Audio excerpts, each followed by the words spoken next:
Hello and welcome back to Highway to Hoover, a production of SEC Extra over at D1Baseball.com. I'm your host, Joe Healy, joined today by Alan Cole of Gamecock Scoop. That's part of the Rivals.com network. He covers the South Carolina Gamecocks. We're going to talk some Gamecocks baseball ahead of a huge rivalry series this weekend with Clemson, arguably the best college baseball rivalry out there. We'll also touch a little bit on what's happened so far during South Carolina's season and how much we can really glean from what we've seen so far. So we'll get to all of that in just a second. But first, I have to let you know that this episode of Highway to Hoover and every episode of Highway to Hoover is brought to you by Pitch Logic, the system used by players, coaches, scouts, and instructors at all levels of play, from youth leagues to the big leagues. The easy-to-use and affordable technology makes the platform accessible to every player at every level. All the metrics and features used at the highest level. See pitchlogic.com for more information. All right, Alan, first off, I appreciate you joining us today.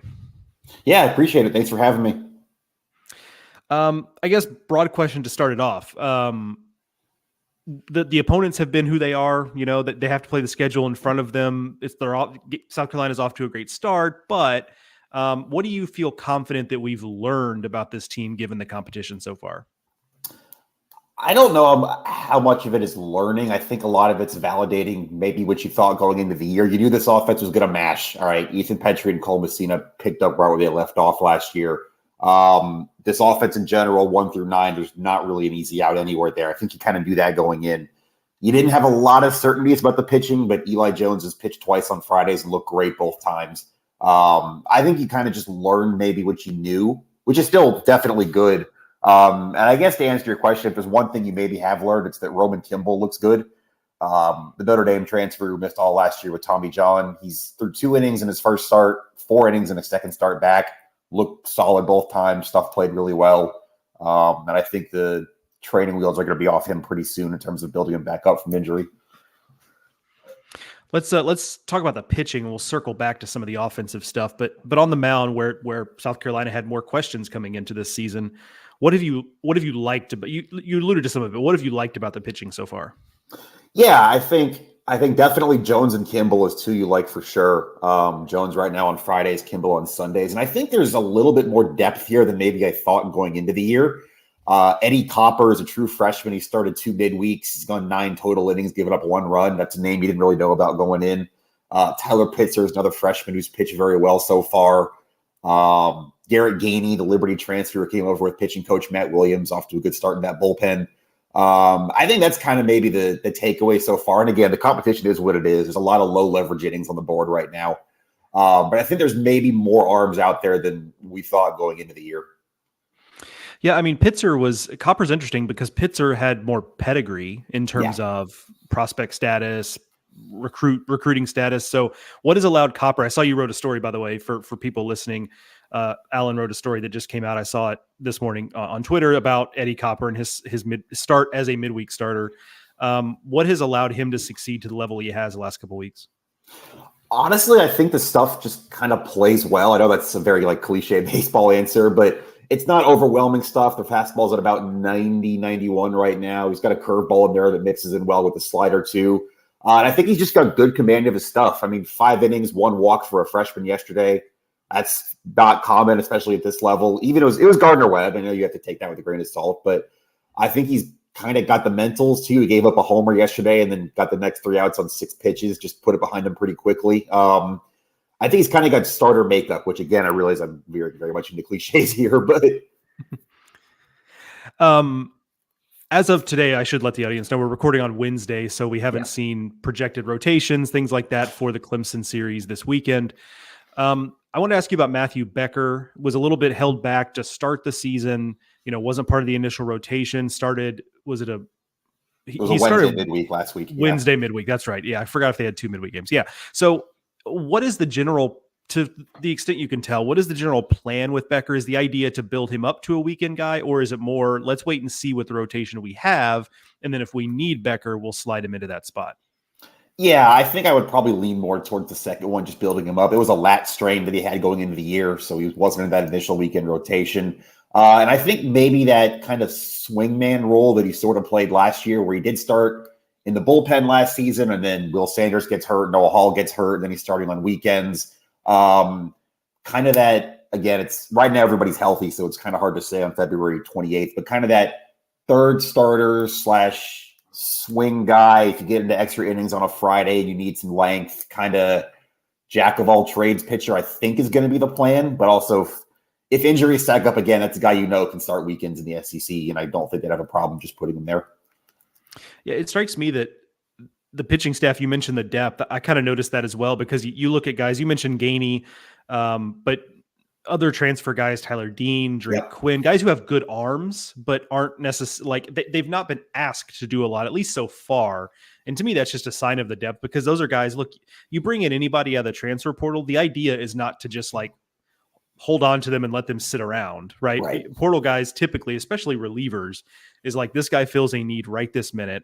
And yet those guys have not necessarily been in the middle of everything so far. And I think that's just a good omen for the depth on the mound. Yeah, I agree. Another guy I should have mentioned is Ty Good, the College of Charleston transfer. He was a starter there last year. He's kind of been in that first guy out of the bullpen sort of multi-inning relief role. He picked up Kimball in a piggyback in his first start back from injury. He did it again after Friday. There was a rain delay. He picked up Eli Jones after he had to leave the game early with that. So I don't know if that's a weekend starter in the SEC, if that's something you necessarily feel comfortable with if it came to that. But right now, if you need a piggyback, if you need like I said, there's a rain, there's something like that. He's got 5 2/3 innings, no runs allowed, and you feel pretty good about him going through a lineup one time out of a bullpen. Ty Good, more like Ty Great, am I right? That's so far, yeah. The headlines write themselves. They do. It's pretty easy. You can use that one later this season if you like. I'll give you that one for free. Yeah.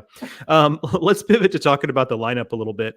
One of my favorite things to ask coaches about is you've got star player. In this case, we're going to talk about Ethan Petry. And he's great right out of the gate, right? He exceeded every reasonable expectation last year. What's next? How does he can he get better? How does he get better? How does he avoid a sophomore slump, if you want to use that cliche? What have you, I'm sure he's come up in conversations with Coach Kingston in the fall, the lead up to the season, and in the early part of this season. So what is your thought on where he might actually have room to grow, and what are the program expectations for what might be next for him? Yeah, it's a good question. It's always tough. A guy sets the program freshman basically every record on offense last year and what comes next. But I think plate discipline is the main thing we've heard from Kingston and from Ethan himself about kind of where he fits in his next step. Not that he was bad at it last year by any means, but there is still a little bit of the home run hitter who strikes out thing with him, which is going to happen. But you look at this year already, he's drawn 10 walks in, I can do math here, 38 plate appearances. Obviously, I don't know if a walk rate over 25% is going to sustain, but I think it just comes down to understanding who he is, the fact that pitchers don't want to pitch to him, and you've got a guy like Cole Messina hitting right behind you. So there's nothing wrong with taking a walk, which I think he's done a better job at through 2 weeks this year. Yeah, to put numbers against what Alan's talking about there, last year, not a bad ratio necessarily, not a red flag ratio, I would say, but roughly just shy of 275 plate appearances, maybe, just doing quick math there, 33 walks, 59 strikeouts. Again, not like red flag territory, but fair to say that, okay, if you can get that a little closer to, if we can meet in the middle on those numbers a little bit, I think they're going to be pretty happy with what he's doing there. Yeah, and right now, again, tiny sample size. We're 9 games in, but it's 10 walks to 7 strikeouts. So I think, again, early, and he hasn't faced any pitching like an SEC weekend or what he's going to see this weekend with Clemson. But so far, so good on that front. Yeah. Good start so far this season for Dylan Brewer. And I think when we looked at potential breakout guys on this team, I'm not necessarily sure that Dylan Brewer was the first name on my list. Actually, I can guarantee you he was not the first name on my list. What has been behind that, to the extent that you can tell, and tell me a little bit about how good he's been so far this season? Yeah, first of all, I mean, the numbers for Brewer are just completely silly right now. The OPS is over 1,200. He's been on base in every game this year. The batting average is a crisp 519, which I know is not going to sustain. But as far as I can tell, I think I don't know if it's just a year adjusting to the program. He was a Clemson transfer, of course, so obviously a big weekend for him coming up. It just kind of feels like everything's starting to click. I think Kingston was talking either after Friday or Saturday of last week that how well-rounded of a player he is and has been this year. The defense has been better. He's running the bases a little bit better this year. He had a big stolen base yesterday. Ended up scoring the tying run, and they were down in the 5th inning of that midweek. And obviously the bat's just kind of coming with it. I don't know if again, I don't know if that's necessarily the right answer, that it's all just clicking for him, but it just looks like a player who's got better over the offseason, got stronger over the offseason, and you're seeing the results. My favorite stat of his, he has yet to strike out. Yes. Like that's just insane. I mean, he's looking at, he's 35 roughly plate appearances. I mean, that's crazy. Again, numbers that won't sustain, but honestly, I do believe he'll strike out between now and May. Yes. Yeah, that probably is going to happen. Like whatever the odds are there, I'd throw a couple bucks on that. But I think it goes to show we have enough sample now that I think it's safe to assume like this is probably a guy who's going to take some walks. He's going to minimize his swing and miss. So the numbers, you can't take them as gospel, but I do think you can take them as hints as to where players are going. As you allude to with Petry in the plate discipline, I think Brewer strikes me just in the limited window of seeing him as a guy who is going to provide that if nothing else, because he's not going to be a big power guy. He's not going to impact the baseball as much as others, but if he can be that guy that just draws walks and is a pesky at bat, like that's really all you're asking for. Yeah, I think the pesky at bat point is actually a good one, because as of yesterday, for the first time, they moved him up into the 2-hole in the lineup, as in he's hitting right in front of Ethan Petry now. I don't know if that's going to be the play in the rest of the season, if that was yesterday's matchup they liked, whatever, but I think there is something to be said for having a guy who's pesky, who's annoying to get out, who can beat out a bunt for a hit. He's got pretty good speed, hitting in front of Petry and Messina. Let's talk a little bit about, I'm curious about Will Tippett. Last year, he got kind of thrown into a role just frankly he wasn't ready for, but they didn't have a choice with the Will McGillis injury. He ends up getting a lot of playing time, and you just knew he was overmatched with the bat last year. But you go into this year, he's, what you're going to get defensively. He's a good defender. He's a good athlete. He can run a little bit, all that stuff. But the bat still has not totally come around. What level of optimism do you have that we'll see at least a competent offensive season out of Will Tippett when it's all said and done? I think there is some progression to the mean coming, just because, again, I think you look at all these crazy South Carolina numbers with Brewer or Petry, and that's not going to sustain. I don't think Dylan Brewer is going to have a OPS under 600 for the season, or excuse me, Will Tippett will. I wouldn't be optimistic that he's anything more than a glove first shortstop right now, who's just going to be hitting ninth in the lineup, which is, with the rest of this lineup, maybe that's all you need. But again, you talk about other guys not being ready. You've got Lee Ellis, the true freshman at shortstop, who's kind of a similar build right now. He's a great athlete. He's got a great glove, but he's not really ready at the plate either. Maybe if it got to a point where you would like move Parker Nolan to shortstop and maybe try some different things on the infield. But right now, I think this is just going to have to be what it is for Tippett batting ninth. There's not a lot of depth at shortstop. There is Jordan Carrion, who is the late Florida State transfer, who has not been cleared yet by the NCAA. Kingston updated us yesterday, so there's still no word on that. If at some point he becomes eligible, maybe that changes the equation for Tippett. But right now, I think you got to just run him out there at shortstop and kind of trust the glove first and hope the offense comes around here and there. He is still taking walks, though, I will say. He's got 8 of those, even though he only has 4 hits on the year, which is kind of bizarre. Well, that's kind of what I was going to say, is that really all you're looking for at the bottom of the lineup from him is, can you not be a zero offensively? As long as there's realistic expectations, I think, he'll be able to meet those. The carry-on thing, I kind of forgot about that, but man, like, I think a lot of people have. What a shocker that the NCAA is dragging their feet on an approval or denial, for that matter, of a waiver. Like, it's just, anyway, we don't need to go down that road because we'll be here all day. This is more of like a PSA to South Carolina fans, like, that hopefully you'll co-sign for me, is that like Cole Messina's hitting 212, but you have to look under the hood of some of those numbers, right? Like he's still got 3 home runs. Like, he's still walking at a decent clip. His strikeout rate has not ballooned. His OPS, considering he's hitting 212, his OPS is relatively healthy. Like, it's just kind of a slow start from an average standpoint, but so that's my PSA. If you're a South Carolina fan looking at 212 from Cole Messina and getting nervous, like, just don't. That would be my advice. Yeah, I would go with that. It was Saturday. I think he had 2 flights on the warning track. The numbers are different if you got 2 more homers there. He's got 5 right now. I'm not as high on Gavin Cassis as I am on Messina, but I would mostly say the same thing there. 217.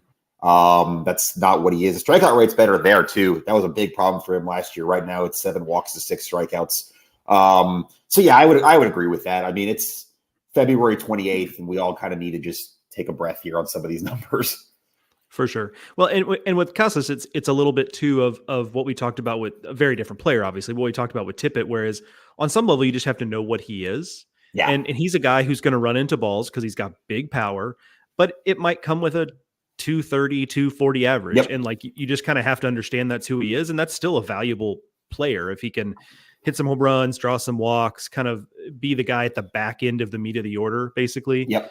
And that's largely what he was last year, and he was a valuable player. So that just kind of is. I mean, watch now he's going to go hit 340 or something, but like that just kind of feels like the player that he is low average, high power guy, and that's a valuable piece. Yeah, and in a lineup where you are, at least you feel good about having a lot of other guys who can draw walks. You've got some contact there. A guy like Blake Jackson or Kennedy Jones has played a little bit now. You can live with one or two of those guys in your lineup. Yeah, for sure. Last thing real quick, Alan, obviously big weekend series this weekend, South Carolina, Clemson. We don't need to necessarily have the debate of what the best college baseball rivalry series is. Cause like, I don't even know how you measure that. Like, I don't know. I'm not really interested in that, but I will say You've covered it. Tell me a little bit about this rivalry series, what makes it special. And for someone like me, frankly, I don't know if the listeners know this, I'm going to cover the series this week. It's actually my first time being there for this rivalry series. I've done a number of others. So what should I expect with this series? Give me a little bit of a primer on this rivalry series. Yeah, I should say I've only done one of these, so I was only here last year, so I'm not a veteran here of South Carolina Clemson baseball. But I think what makes it unique is how much both fan bases really, really are into it. There's a lot of other rivalries you can. Obviously, the Mississippi schools, that one applies for sure. But I don't know. I feel like I'm going to piss off somebody in your audience here. But, like, I don't know. I look at, like, Alabama, Auburn, and it's like, all right, you guys hate each other as schools, but I don't know if there's necessarily the same baseball hatred. No, that's fair. That's totally fair. That's totally fair. I mean, in ACC country, like the Duke Carolina baseball rivalry is not really. Yeah, it's a rivalry between the schools, but it's not as much of a baseball rivalry. I think the unique thing about South Carolina Clemson is you go back through the history. They've played each other in Omaha. They've played each other in regionals. They're both obviously very successful. I think both top 10 or top 15 in wins all time in college baseball. Like, there are two very devoted baseball fan bases, not just fan bases. And I think it matters. This weekend matters a lot to both of them, and it's been pretty even through the years. I know they've alternated series wins the last 6 years. Yeah, actually, I didn't know that. That's interesting. And it's one of those rivalries, right, where each team has taken turns being kind of down the last, 8-10 years. And yet, right, like the series always seems to come down to a razor's edge. So you love that about it too, that it's not, you would think this series would be a harbinger of the season, right? Because it's like, all right, a first big test for both teams. And so you'd think like, okay, we can really read some tea leaves from this. And then interestingly, that's not always necessarily been the case. So it makes it both less and more interesting at the same time. So yeah, I'm definitely looking forward to it. Like, I've heard the atmosphere is just awesome. Next, like June baseball in March. That's a very good way to put it. It does feel like postseason. The neutral site game last year was at Fleur Field in Greenville. I think it was about 7,000. I want to say it was split right down the middle. That was great. This year, the neutral site game, and air quotes for those listening, is at Segra Park, where the Columbia Fireflies play. So not really neutral, but still there'll be a healthy amount of Clemson fans there. And then obviously the two campus games are just great in both. Yeah. Finally, Alan, a segment that I'm just making the decision to call Plug Some Stuff. I will turn it over to you. If there's anything you'd like to plug, social media handles, websites, whatever it is you want to do, you have the floor, my friend. I like it. So I am on Twitter at Alan. That's ALAN 2_. That's a pretty common name. I had to go to ALAN 2_ Cole, COLE. Link to my websites up there. It's at Rivals Gamecock. I pretty much cover everything at South Carolina. So if you like women's basketball, if you like men's basketball, they're good too again this year. Obviously, plenty of baseball coverage. Just go there. You can find pretty much all of my work. I appreciate you having me today. Absolutely happy to do it. Congratulations on an interesting men's basketball season. Yeah, exactly. You earned it last year, Alan. Congratulations. That is going to do it for this edition of Highway to Hoover, a production of SEC Extra over at D1Baseball.com. Join us again as Mark and I recap the weekend Sunday into Monday. So look for that episode in your podcast feed soon. Thank you to Pitch Logic for sponsoring this and every episode of the podcast. Thank you to Alan once again for joining me. And thank you, the listeners, for listening.